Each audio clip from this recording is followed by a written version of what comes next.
Oh my gosh! They finally built it!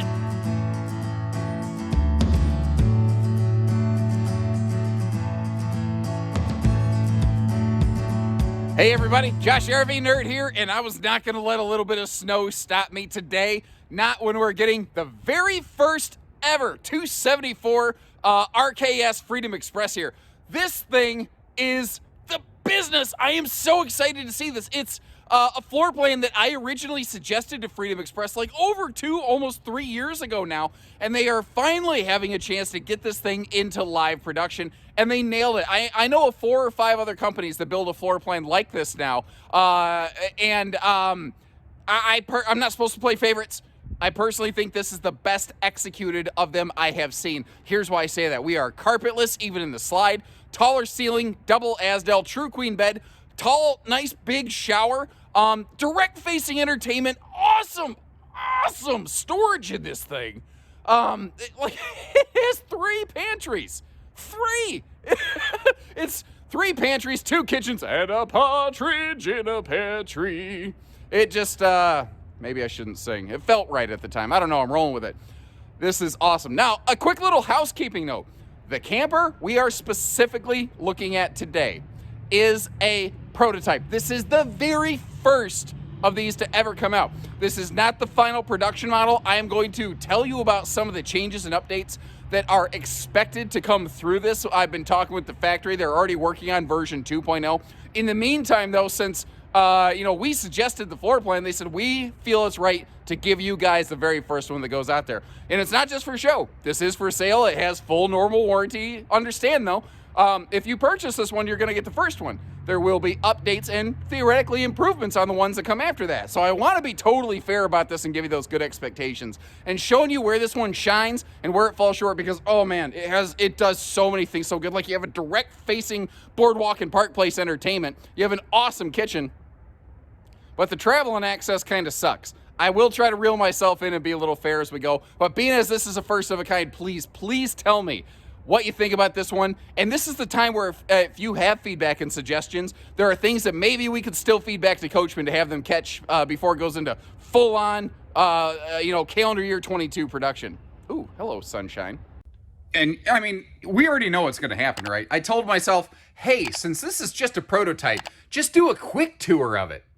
I don't know that I'm good at quick tours, though. I guarantee by the time this is done, it's going to be like 20, 25 minutes or something like that. Mark my words. Anyway, what are we looking at here? So first of all, this is the new cloud decor with the very light seating colors on the sofa and the dinette, but it has kind of the dark piping. If you want to, you can invert that with the storm decor, which gives us light piping and then dark fabrics for the, or leatherette, as it were, for the sofa and the dinette. We are carpetless. We are easy cleaning. That's one of the other nice things about these. And one of the things that I really like about this floor plan is normally a single slide rear kitchen has a terrible entertainment center. This one right here, you are on Boardwalk and Park Place, just straight across from it. But wait until you see what is behind this entire entertainment center, because they didn't waste anything. Electric space heat and bunion burner when you kick your feet up in the theater seating that we're sitting here on. I have to check on this floor plan. This specific layout might be a little bit different. Normally, a theater seat is an option in a Freedom Express. It might actually be standard in this floor plan, but I believe you could also get a hide-a-bed as well. But if you need guests sleeping, like this is primarily a couple's rig, the dinette can thankfully still fold down into a little guest sleeper if need be. Now, you're going to notice all the windows in this open for airflow. One of the things that are not present yet, because this is a first-run prototype, they built it and went, we are really lacking on windows on the door side. So one of the improvements that is already slated for future models is, first of all, that window behind your theater seat is going to get much, much bigger. Secondly, instead of one tiny window here, you're going to get 3 windows. And guys, I grabbed a tape measure and checked that countertop out. That's a 7-foot prep space. It's over 7 foot long. It's awesome. There's so much prep space going on in here. It's crazy. Now, something else that'll be changing, not only are you going to get 2 big windows right here, and then a third large window off the rear wall of this. So, I mean, you're going to have awesome visibility on this one. But in addition to the power outlets that are under those overhead cabinets right there, notice how they're on the left and right sides of the screen right now. There are also going to be an additional pair of pop-up power towers down on the countertop, so that, you know, you actually have space over here to be able to have appliances nearby, because I swear appliances just keep coming to shorter and shorter cables. Now, one of the things I want to hit on real quick, though, is I mentioned taller ceiling. It's 6'9" linear interior. Understand, it's still a vaulted exterior roof. Sometimes not everybody realizes that. Standard, this will be a 13,500 BTU air conditioner. We like to upgrade ours to a 15,000 whenever we can. This floor plan also is available in both 30 amp or 50 amp service if you're interested in applying a second air conditioner to it. And do me a favor, leave me a comment. Let me know kind of what region you live in and what kind of air system you would like set up on this one. Even if it's like, okay, I'd like 50 amp, but maybe just one air, and I can add a second one later if need be. That being said, it's a rear kitchen. I gotta start opening everything up over here. And if I'm being picky about one thing, I almost wish that shelf wasn't there so I had some decent wastebasket space. And that is a decent sized countertop extension, as if this camper didn't already have enough counter space. The split sink covers allow you to use 1/2 of that Stonecast sink if you're so inclined. Stonecast, by the way, 500 degree rated, so it holds up very well, kind of like stainless, but since it's not metal, you know, it can't rust, it can't corrode. Stonecast is awesome, but it doesn't have the look and the visual specs appeal. Now remember, with this having a taller ceiling, you're getting like bigger cabinets, and they ran them all the way down this wall over here. They're pocket screwed. You have hidden hinges throughout basically the entire camper as well. One of the things I was wondering about when I saw that sink position, I went, wait a minute, what about the utensil drawer?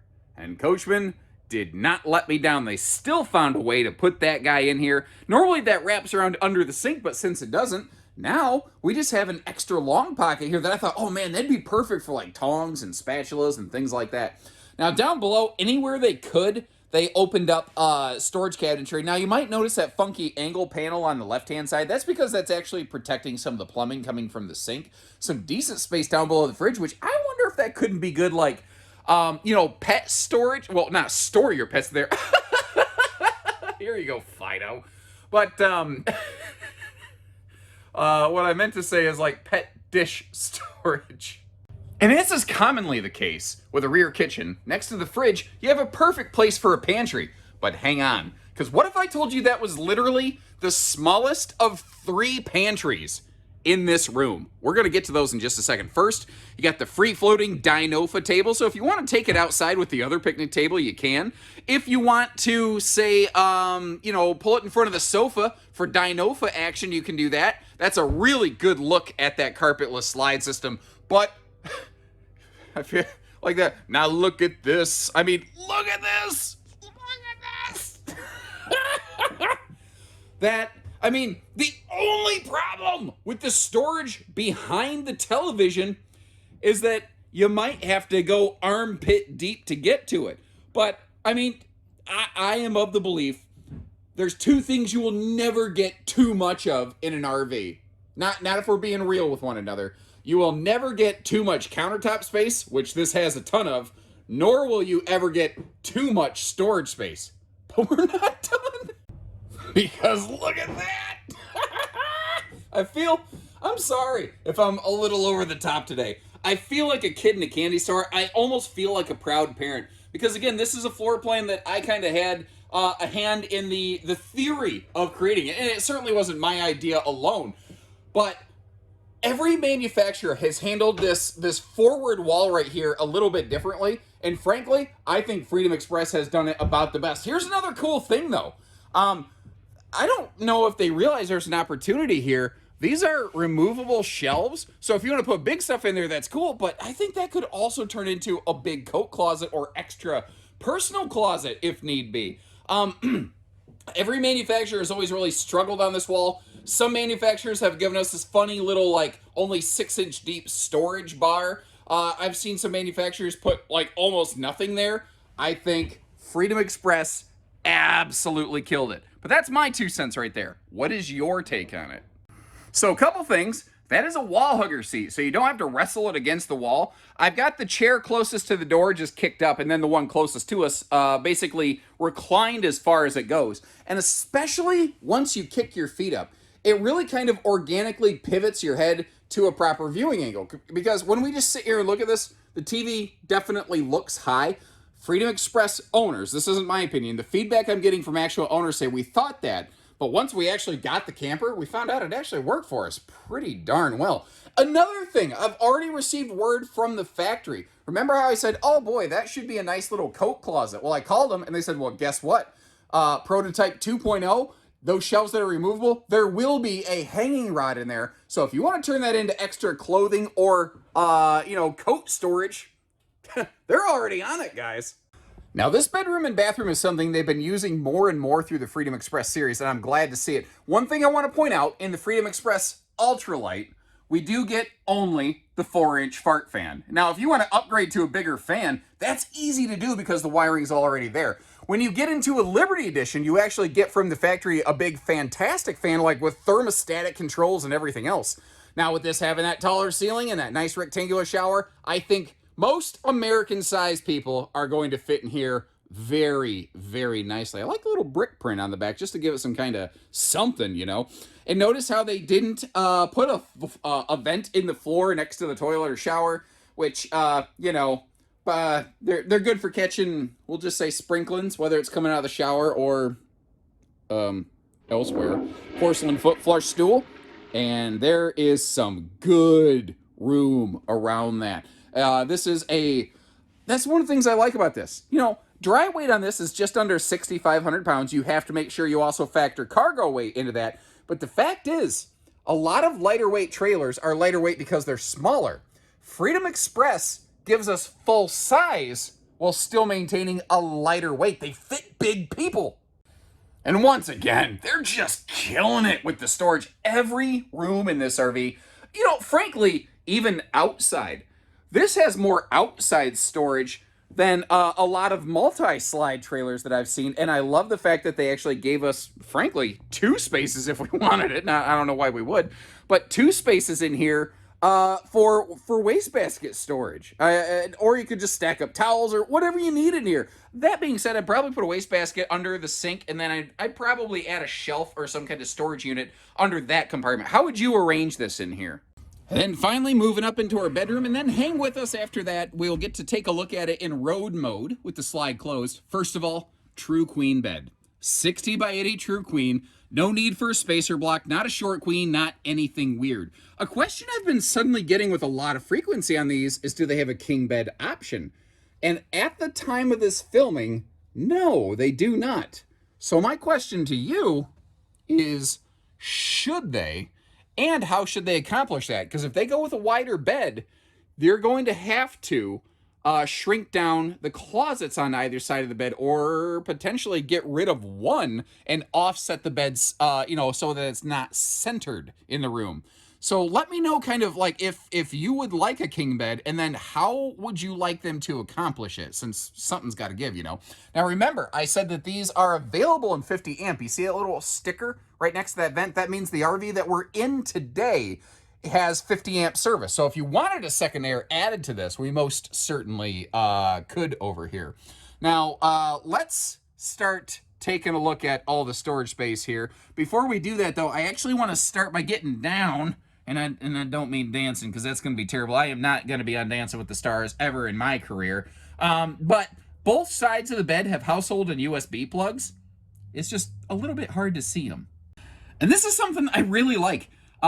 Coachmen makes some sister brands to this, like Apex, I believe Freedom Spirit, which are going to have a similar bedroom arrangement. We really haven't finished exploring the bedroom yet. But their storage, like, you have to lift the bed up and get the bed out of the way to access it. And you don't have to do that here. The storage can, the drawers open to you. Now, remember that closet space that we saw in the bathroom? That is actually the exact same space we're looking at here. It's shared between the bedroom and the bathroom. And one of the reasons that's really cool is, you see that door flipped up from the bathroom? Basically, this has a built-in laundry hamper. which, I mean, you could take it off of there if that's not what you're looking for. I just think it's something that's a little bit different and very, very cool. But different and very, very cool, I think, is exactly how you describe their vaulted bed storage system here. So here's the thing, like, we already saw those dresser drawers. Now, what's a little more obvious since we've got the bed out of the way is that is a full pass-through slot under those things in case you have like extra shoes or something on both sides of the bed. The middle area here you could use for totes. It could be like a dog bed or a cat bed or something like that. I had one owner say this is the perfect spot for my litter box. I have a hard time because I'm a cat camper and most RVs are made like they assume everybody camps with dogs and nobody camps with cats. If you're a pet camper, let me know what kind of pets you camp with in the comments. And, you know, do you have any kind of cool solutions that you found to camping with your pet that work for you? And then again, this is like, it's kind of like a Murphy bed, but it just totally gets up out of the way. And notice how you can leave the mattress, you can leave the bedding, you don't have to like, it's not a folding bendy bed. It just lifts up and gets out of the way. Easy. But I still wanted to give you a look here in road mode. I will flat out tell you, this is really the one, I think, significant Achilles heel of this floor plan. Traveling accessibility is not this one's, greatest asset. Now, with the bedroom and the bathroom being over here, available off the hallway from the entry door, you're fully nap and crap accessible for transit purposes. But if you need to stop and make yourself a sandwich, it doesn't take a whole lot of rocket scientist work to realize that even if you do the Luke knee walker to get yourself around that dinette into the kitchen, it doesn't do you a lot of good. You can't exactly get to anything. But that's one of the benefits of this having a rack and pinion slide system. Let's say you're parked somewhere where you just need quick access and you have room to deploy the slide a little bit. I'm not saying this is a perfect solution. I'm saying that it could be a get out of jail free card. Like, you see how, the window right there, I'm going to stop the slide halfway open, halfway closed. That is enough where if you absolutely have to, we could come over here, flip open the traveling lock. You could get into the fridge to make yourself a ham sandwich or whatever you're making for transit, and then you could close the slide up. A rack and pinion slide is okay if you open it only partially. It won't screw anything up. That being said, don't occupy the slide when it's only halfway open or halfway closed like this. Make sure if you're going to use it, it is open in its entirety. But for quick access, you can be like, move, slide, get out the way. And Mother Nature is truly smiling on me right now. There's a couple little very light flurries flying, but earlier this morning we actually had some decent snowfall coming down before this one landed, and it was like 20 degrees. And I know it can certainly get colder, but that was cold enough. I'm still bundled up pretty good out here. You know I'm cold when I'm wearing my Montana hat recording a Coachmen. So up front there, we've got the power tongue jack. You've got the a good-sized power awning on this one, and I like how it also encompasses that camp kitchen in the back. Nice little touch there. One of the cool things you're going to find on the baggage doors that flip open is not only are they magnet latched, but also they have a handy little magnet catch. So, they don't go flying open, even when you really reef on them like I kind of did right there. Now, Coachmen is good about storage not just inside, but outside as well. Freedom Express was really one of the first ultralights to have a big, large front pass-through like this. You can see how there's full LED lighting across the nose of that. And that little bracket hanger that you're seeing in the ceiling of the pass-through there with all that aluminum structure, that it's mounted to, that is actually there as a storage location for the included outdoor picnic table. Remember when I was inside, I talked about the Dynofa table and I said you could take it outside with the other table? Well, that's what I was talking about right there. Although where you place it is up to you. Noticing that there's TV hookups over here on the right, just covered by the awning, maybe it would be a decent spot there to put a TV, but make sure you leave enough clearance where you could swing that door open, which is anti-slam, by the way, without smashing a television. And I mean, this thing has some pretty good patio coverage on it, I think. Rolling our way over here, it's kind of covered up, but we also get to see the wide stance stability axle, something that Freedom Express does by default wherever they can. And that, along with the weight of this one, are two factors that I think open it up to some decent half-ton towability. Now, understand when someone says half-ton towability, that doesn't mean that it applies to every single half-ton every single time. Because remember, guys, there is no vehicle class that can vary more greatly in its towing and payload ratings than a half-ton pickup. There are some that are basically like nice cars with a truck bed, and then there are some that can actually really do some pretty good work. And then there's a lot of them that are just in between.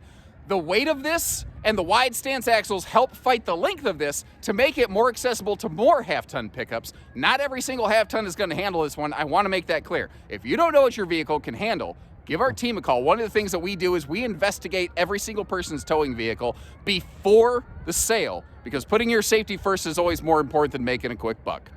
But back to the camp kitchen here. Along with that floating table, you also, standard on these, have handy little griddle station and like little platter shelf right there. Something where, you know, while you're working the whatever's on the griddle, you got a place to set down a platter and some tongs. Or let's say you actually aren't cooking out there, but you just have the picnic table slid under it. It's actually a really cool place to keep like your condiments above the picnic table to keep them out of the way, so you're not elbow fighting for room or anything like that. And I kind of call these like a double kitchen. You've got a kitchen inside and out. You've got cook space. You've got a fridge. You have a full real sink with an actual drain that actually does go into a holding tank down there. It doesn't just dribble onto the ground or anything like that. Hello, baggage door. We'll get back to you in a second. You got to wait your turn, buddy. Anyway, you get the idea. Now, what I like about this is that it actually latches in place so that it is really sturdy and stable, so if somebody bumps it, it doesn't go flying. And just like inside, we have a utensil drawer. So it's double kitchen, double utensil drawer, double Azdel. Freedom Express, Coachmen, was one of the very first adopters of Azdel in the RV industry. They may have been actually the first. I don't know that. I think that might actually be true. I don't know of anyone that did it before them. Anyway, if you're not familiar with Azdel, it is a composite material. It's a wood substitute for the paneling in things like the sidewalls. It used to be they used Azdel just under the fiberglass, but the interior wall board inside the RV was still wood. In the around June, in the beginning of the 22 season, they went to double Azdel. They said, you know what? We've done it long enough now. We feel it's we've retained enough strength with it. We're gonna go double Azdel to help keep the weight in check and offset things like the extra weight that you get from having that taller ceiling inside. So they're using the Azdel not just to lower the weight, but to almost like keep the weight the same while giving you bigger stuff. Hey, everybody. Baggage door back there. Just a little chunk of space under the kitchen counter you weren't otherwise going to be able to access. I love that they did something with it. And speaking of giving us storage where it would otherwise be wasted, behind the electric space heat and Tootsie Toaster on the face of the slide, they also decided to adopt the phrase, not an ounce of space gone to waste. And this is not just like, a little Walmart-sized wastebasket, where you put your Walmart bags in it. That's a junk in the trunk storage right there. I mean, that's a big chunk of storage space. I almost think it would be kind of neat if they made the fireplace inside swing open to access that. But at the same time, I don't mind that, because now it gives me a totally separate place for things like my Stinky Slinky. Now, I do want to mention something on this floor plan. I'm trying to get better about talking about this. And if this is handy information, if you haven't done so, hit that subscribe button if you find this useful. That right there is our bathroom sewer outlet. Hold on. The tires are blocking it back there. Just a second. Nerd fail. Okay, so not the tires, but the jack in the back. Junk in the trunk, jack in the back. This right here is an outlet for your kitchen gray tank, which is why if you look at this thing, because the axles are in between the sewer outlets, you can't have a single combined outlet location. But having that kitchen back there and the bathroom up here also means you have at least 2 gray tanks now to really maximize that capacity. Neat little thing. They do separate cable and satellite hookups on these so that you don't have to do like a jumper or a Y splitter or a selector or something like that, which is kind of nice. Full outside utility shower with hot and cold and a black tank flush. Just handy little doodads like that. Little convenience features. Also, speaking of convenience, not just magnet holdbacks, but protected hinges, and you see how that snow's resting on it? This is exactly why that matters right there. Because the snow gets on that hinge, it freezes, it expands. In a normal hinge, it'll seep into the little hinge areas. When it freezes, it expands, it springs the hinge and makes it go squeak like every time you open it. No, I won't make the sound again. I will probably in another video. You know, it's gonna sound like a good beer cooler. A good beer cooler actually has a really noisy hinge, so your buddy Dave, who always brings Miller High Life to share and then wants to drink your good stuff, you could always, like, you know, using sonar, be like, nope, Dave's in the beer cooler again, time to hide that sucker. That's kind of the cool thing about the outside camp kitchen, the fridge too. You can keep Dave's cheap beer out there. You keep the good stuff inside. And over here on the tongue space, you see my handy dandy battery box. Ignore that. The tongue is kind of set up, if you want to throw a couple batteries on the tongue, you can. Handy battery disconnect right there, which is really nice. When the RV's in storage, it'll keep your batteries from getting drained from the RV's parasitic load. And man, I think just a good look on those. What's your take on that? Now, in a lot of my previous Freedom Express videos, people have expressed Freedom Express expressed, I'm sorry, little things like that tickle my fancy, displeasure with the fact that they have a 12-volt fridge but no solar. And really, that's almost been a reflection of maybe I've failed to properly educate our viewers in that they most definitely have a solar package available. That's what we're looking at right here. This is a 175-watt panel, and with the charge controller that comes on this, I believe you could add up to like 2 more of those if you wanted to, and with this floor plan, you definitely have more than enough roof space to do that. And as you can see, it's definitely walkable up here, which when snow starts piling up is nice, so you don't have to worry about getting on top of a slippery roof to clean off your camper. This is probably going to be about one of the last roofs that I get on top of until the weather clears up. Also, in the hot season, you see that black little hockey puck right there? That is a roof attic vent. So when the sun's bearing down on this thing, first of all, the white skin will help organically shed off a lot of heat. Secondly, it will just help keep your AC system running more efficiently and help keep you more comfortable in those sunny seasons. By the way, you might have noticed when we looked through the RV, you didn't see a solar controller. That's because it's kind of hidden with the solar package. Behind that panel right there, inside that pass-through, is where the controller's actually located. But basically, it's all Bluetooth now. And yeah, I had to kind of laugh at this. Whether it's Android or iPhone, you get on your app store and you look up solar app. That's it. Just solar app. It's so straightforward. It's almost like, really? That's it? But that is how you can monitor, you know, view your charge controller. And there's one of the nice things about that is instead of a tiny little digital display on your phone, it can give you so many more pieces of information and so many more diagnostics. It's actually really cool how involved it is. So once again, let me know everything you think about it, good, bad, ugly, or in between. Areas you think they nailed it, areas you think they could improve. I'd love to hear both of those things so we can help them make sure they come out the gate swinging with the best version of this floor plan we can possibly concoct together, guys. And if you appreciate the way we try to give you the fair facts, even when I'm all jazzed up on this thing, you know, getting the first looks at this stuff, make sure you hit that like button and subscribe if you haven't to catch the next first look at whatever else happens to come through. So as always, take care, stay safe, have fun, and stay warm, everyone. All right. Solar app. That's it? Just solar app.